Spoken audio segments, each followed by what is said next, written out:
여러분은 사랑 고백을 했던 또는 사랑 고백을 받았던, 사랑하는 남편이든 아내든 너무 오래돼서 잊어버렸던지 간에 아들이든 손주든 부모님으로부터든 내가 너 사랑하잖아, 그 맘 때문에 가슴 뜨거웠던 그런 경험들 가지고 계실 겁니다. 성경 속에도 아름다운 사랑 고백이 있습니다. 바로 아가서입니다.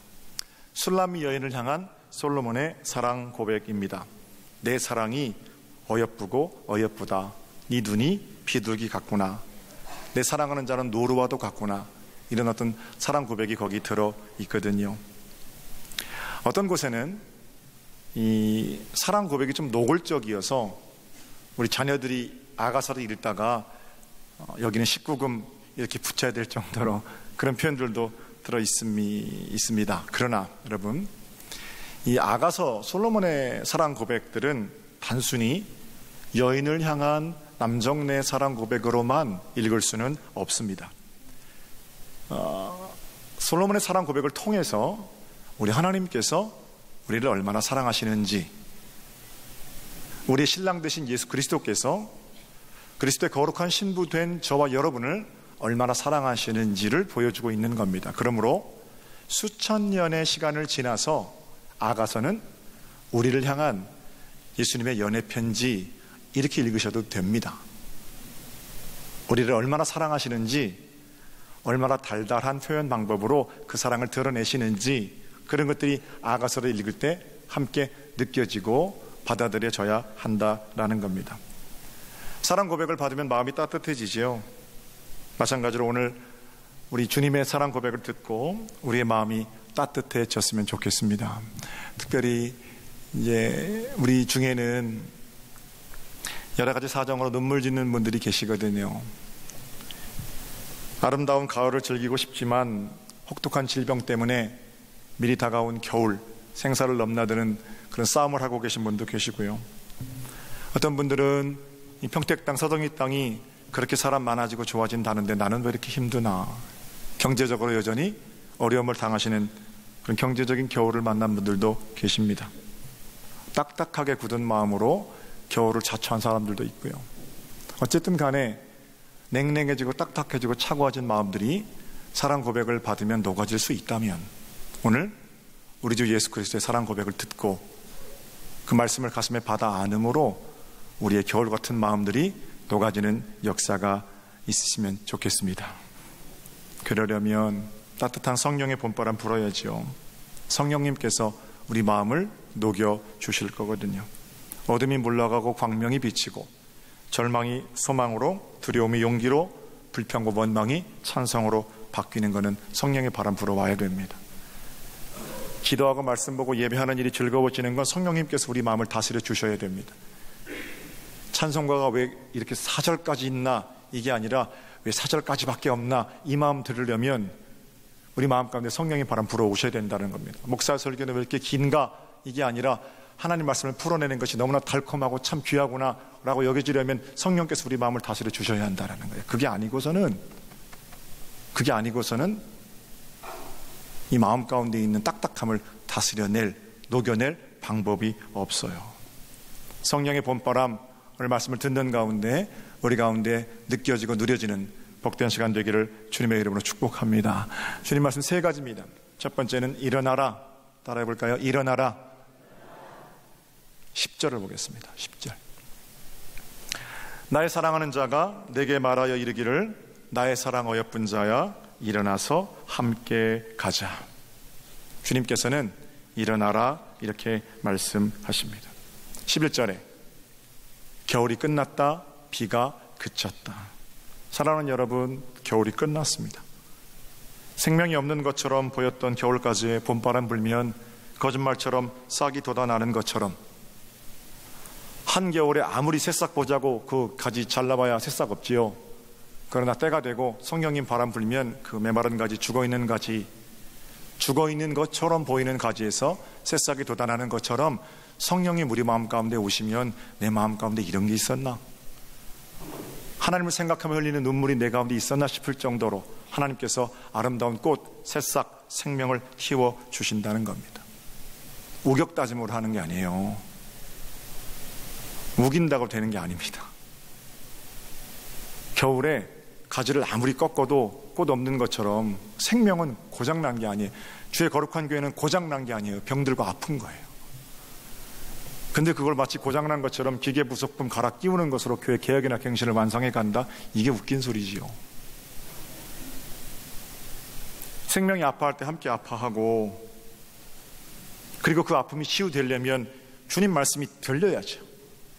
일어나라 하시는 말씀에 힘을 낼 수 있어야 그게 살아있는 겁니다. 죽은 기계에다가 아무리 말해도 그거 안 들리잖아요. 살아있는 생명이라면 일어나라 말씀하시는 주님의 음성 듣는 거예요. 그리고 그 말씀 귀에 들리고 마음에 들리면 그때부터 치유는 시작되는 겁니다. 말씀이 안 들리니까 문제죠. 말씀이 들리기 시작하면 그때부터 회복은 시작되는 거예요. 그게 생명이에요.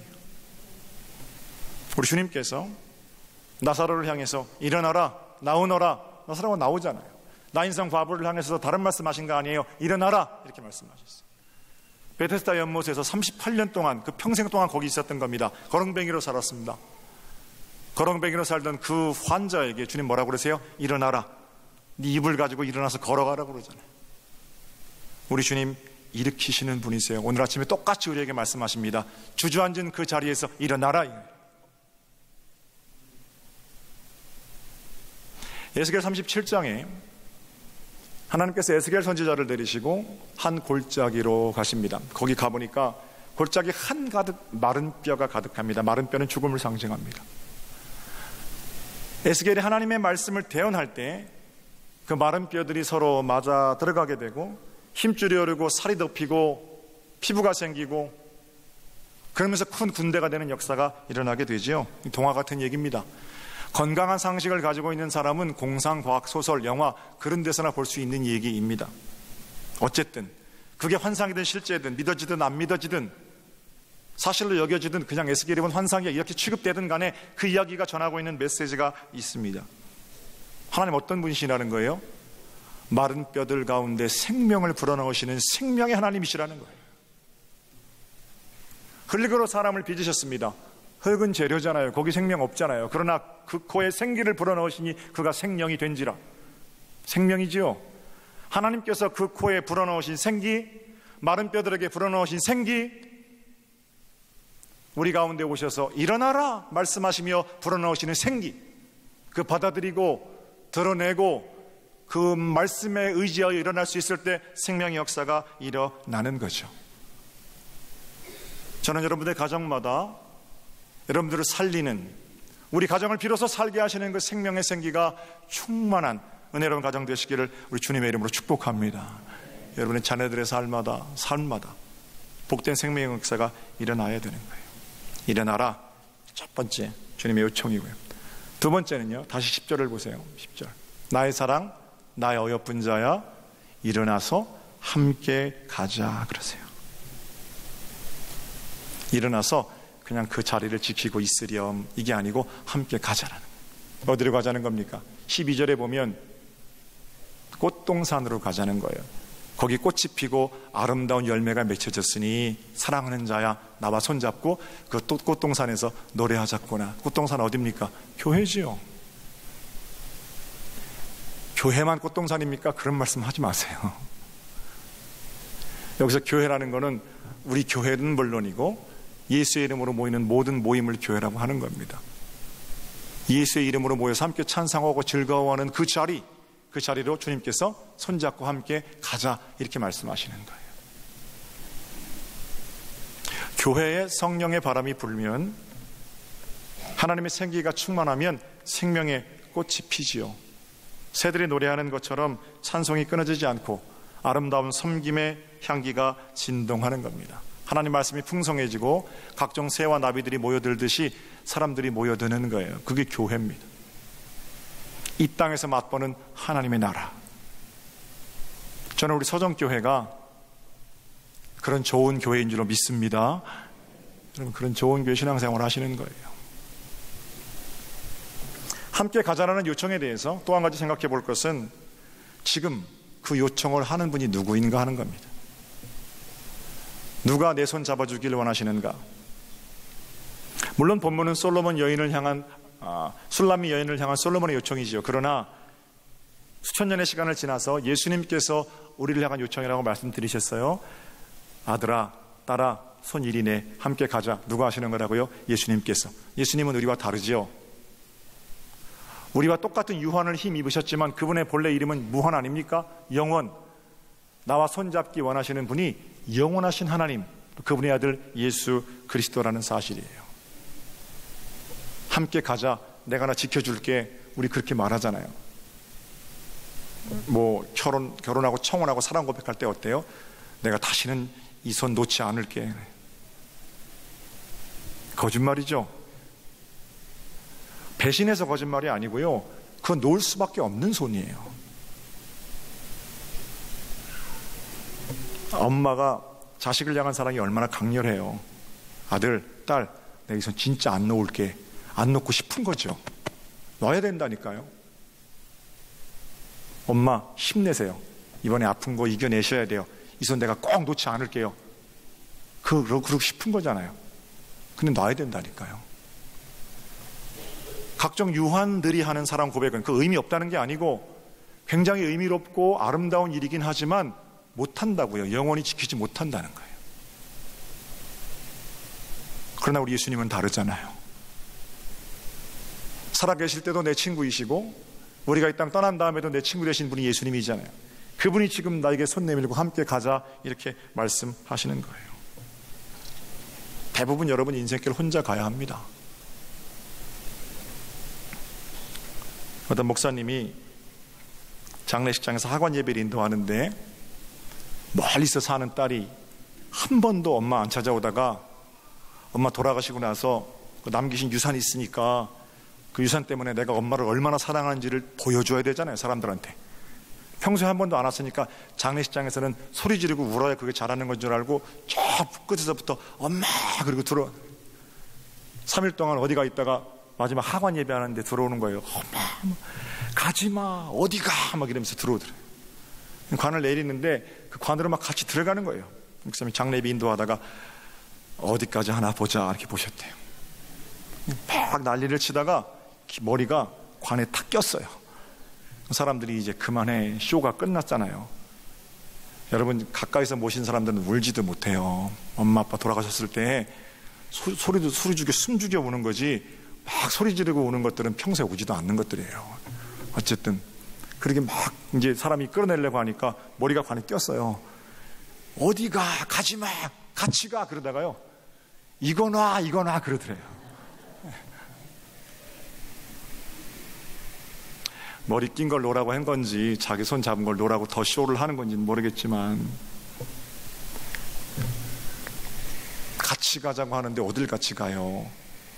같이 가고 싶어도 못 가는 길이 있는데요. 그게 여러분과 저의 모습이에요. 우리 교회는 고3 엄마들이 믿음이 진짜 좋아요. 고3 엄마들이. 애들은 지금 60일 남았대요. 잠도 못 자고 공부하는데 엄마들은 너무 믿음이 좋아서 기도를 안 해요. 하나님 다 알아서 해결해 주시겠지. 우리도 지금 고3이거든요. 얼마나 스트레스를 많이 받습니까, 애들이. 공부하는 거 보면 안타까운데. 그러니까 엄마 아빠가 그 받는 스트레스 대신 받아주고 싶지요. 내가 가서 그 모멸감, 그 뭐랄까요, 원서를 쓰면서 받아들였던 그 상처들, 꼭 이걸 해야 되나 뭐 이런 여러 가지 갈등, 그 뭐 그런 거 다 견뎌내고 싶죠. 내가 대신 해주고 싶은데 대신해 줄 수 없단 말입니다. 애가 견뎌야지. 그죠? 시어머니들은 며느리 생각하고 딸 생각하고 그러잖아요. 딸이 시집 갔어요. 그럼 그 딸 시집 간 집에서 시댁에서 참 원만하게 잘 살면 좋은데 그 사돈 어른이 조금 괴팍하신 분이라 우리 딸이 고생해요. 그럼 내가 가서 대신 그거 해주고 싶죠. 친정엄마가. 근데 그 대신 못 해주잖아요. 걔가 견뎌야죠. 사람들이 대신해 줄 수 있는 게 한계가 있단 말입니다. 그럼 어떻게 해요? 기도해야죠. 사랑하는 딸, 사랑하는 아들, 엄마는 거기 너 시험 보는데 공부하는데 같이 있지 못하지만 예수님 거기 같이 계시는 거 알지? 이거잖아요. 딸이 아이를 낳으러 갔어요. 내가 대신 낳아주고 싶지요. 얼마나 힘든지 그거 아는데 대신 못 낳아주잖아요. 그러니까 뭐라고 해요? 엄마는 그 분만의 자리에 함께 못 가지만 예수님 거기서 네 손 잡고 계신 거 알지? 그러려면 기도해야죠.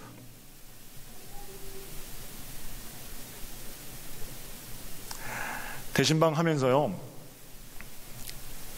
젊은 분들 가운데 30대, 40대 신앙생활 잘하는 집사님들이 있어요.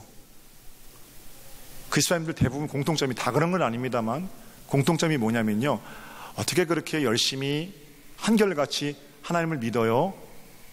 목사님, 저요 우리 엄마 기도 때문에 이렇게 살아요. 그래요. 대부분 다 그래요. 안양에서, 여주에서, 익산에서, 전주에서, 군산에서, 부산에서 여기 시집 온 사람들이 있어요. 우리 엄마가 지금도 새벽마다 날 위해서 기도하는데 내가 그 기도 때문에 살아요. 알긴 진짜 잘 알죠, 그죠? 네. 그럼 저는 기도 때문에, 죄송합니다, 자기는 그렇게 기도 때문에 살면서 내 자식들은요 기도하는 걸 못 봤는데 내가, 내 자식은 커서 뭐라고 그러겠어요? 우리 엄마 기도 때문에 내가 살아요, 그렇게 해요? 우리 아버지가 벌어다 준 돈 때문에 살았어요, 그러지? 내가 기도 때문에 이만큼 먹고 살고, 내가 기도 때문에 여기까지 오게 됐으면 나도 기도해서 내 사랑하는 자녀들이 우리 아버지 엄마 기도 때문에 살아요. 유산 중에 제일 큰 유산이 뭔데요? 믿음의 유산 아닙니까? 그리고 그게 왜 중요하다고요? 나는 아무리 해주고 싶어도 못하는 게 있단 말이에요. 아무리 같이 가고 싶어도 못 가. 거기까지가 내 역할이에요. 부모까지 30년 40년 데리고 있으면 놔줘야죠. 언제까지 자기 자식이에요? 그럼 그 이후엔 누가 책임지는 건데요? 내가 아무리 붙들고 있어도, 아무리 천만금을 물려주었어도 그 이후에 내 자식의 인생을 붙들고 계시는 분은 살아계신 하나님이시잖아요. 예수 그리스도께 그 손을 인계해 드려야죠. 이제 한 손으로는 예수님 손 잡고, 사실은 잡는 게 아니라 이건 내 맡기는 거죠. 주님 단단히 내 거지 붙들어 주세요. 한 손으로 내 자식 손 잡고, 이게 부모 역할 아닙니까? 그 기도해야죠. 주님께서 기도하지 않고 주저앉아 있는 우리 영적인 신앙 상태를 향해서 뭐라고 그러시냐면 일어나라 그러세요. 일어나서 가만히 있지 말고 함께 가자. 어디로 가는 거예요? 꽃동산, 기도의 자리, 예배의 자리, 말씀 보는 자리, 찬송하는 자리로 함께 가자라는 거예요. 어떻게 아시겠습니까? 꽃동산 되기는 마음으로 진짜 바라는데 주저앉아 있으면 어떡해요? 세 번째, 주님의 세 번째 말씀 15절입니다. 우리를 위하여 여우, 곧 포도원을 허는 작은 여우를 잡으라. 우리 포도원에 꽃이 피었습니다. 꽃동산, 거룩한 교회를 무너뜨리는 여우를 잡아야 됩니다. 주님 음성 듣고 막 일어서려는데, 그래서 아름다운 꽃동산 예배함으로 모인 자리에 나서려고 하는데 주저앉히는 여우들이 있어요. 그 여우들이 요새 쓰는 말이 이런 겁니다. 가을인데 등산도 한번 못 가고 너는 참 불쌍하구나. 평생 가는 교회 한번 빠진다고 큰일이 나겠니? 그런 얘기 듣고도 가을 동산이 참 아름답겠구나. 그래도 나는 교회 권사니까 예배당에 가야지. 이러고 일어서려면 조금 더 교묘한 방법으로 힘을 뺍니다. 니네 하나님은 그렇게 융통성이 없는 분이시냐. 그냥 혼자 집에서 기도하면 안 받아주신대? 산과 들에 나가서 창문 열어놓고 대자연을 보고 예배하면 하나님이 더 기뻐하시지 않겠어? 이거는 하나님을 고집불통 노인네로 만드는 거예요. 명령을 무겁게 하는 거예요. 교회가 그렇게 11조 갖고 오라 그러대? 언제 그랬어요, 교회가? 하나님을 고집불통 아주 말이 안 통하는 노인네로 만들어버린, 명령을 무겁게. 그 다음 쓰는 전략이 약속을 가볍게 하는 겁니다. 정령 죽으리라, 주님 말씀이잖아요. 사탄이 뭐라고 그러는데요? 죽을까 하노라. 그거 빠져도 괜찮아. 잘만 먹고 잘 살더라. 이 마귀 전략이에요. 넘어가시면 안 돼요. 하루는 교인 한 사람이 찾아와서 목사님께 이렇게 말합니다. 목사님, 다음 주일부터 저는 집에서 혼자 예배하겠습니다. 온 우주 만물이 하나님이 창조하신 곳인데 꼭 교회에 가야만 합니까? 창문 열면 들에서 산에서 눈에서 지저귀는 새소들이 있으니 그들과 교통하며 혼자 예배하겠습니다. 이 정도 되면요 진짜 고치기 힘들어요. 단단히 병든 거거든요. 지가 하나님이니까. 사람 고집 잘 못 꺾습니다. 시간이 지나고 어느 겨울날 저녁에 목사님이 그 고집센 교인의 집을 찾아갑니다. 두 사람이 벽난로 앞에 앉아서 잘 지내셨어요? 애들은요? 그동안 못다한 이야기를 나눠요. 이 사람 기다리는 거예요. 분명히 예배당 나오라는 얘기 할 텐데 목사 얘기를 안 한단 말이에요. 결국에 한 시간 정도 지난 다음에 그 예배당은 그래 언제 나오실 거예요? 뭐 할 말이 없죠. 침묵이 흐르는데 목사님이 벽난로 안에 석탄이 타고 있잖아요. 그 중에서 반쯤 탄 석탄을 꺼내서 한쪽에 이렇게 놓습니다. 시간이 조금 지나니까 그 석탄이 곧 회색빛 덩어리로 변해버렸죠. 그런데 똑같은 석탄인데 벽난로 안에 있는 석탄은 활활 타오르고 있었다고 그래요. 아무 말 없이 그 광경을 지켜보던 교인이 이렇게 말합니다. 목사님, 다음 주일 예배가 몇 시인가요?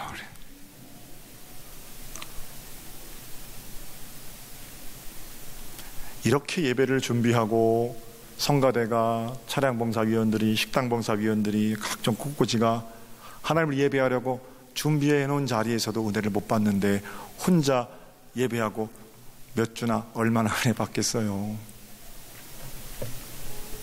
교만하고 게을러서 그런 거예요.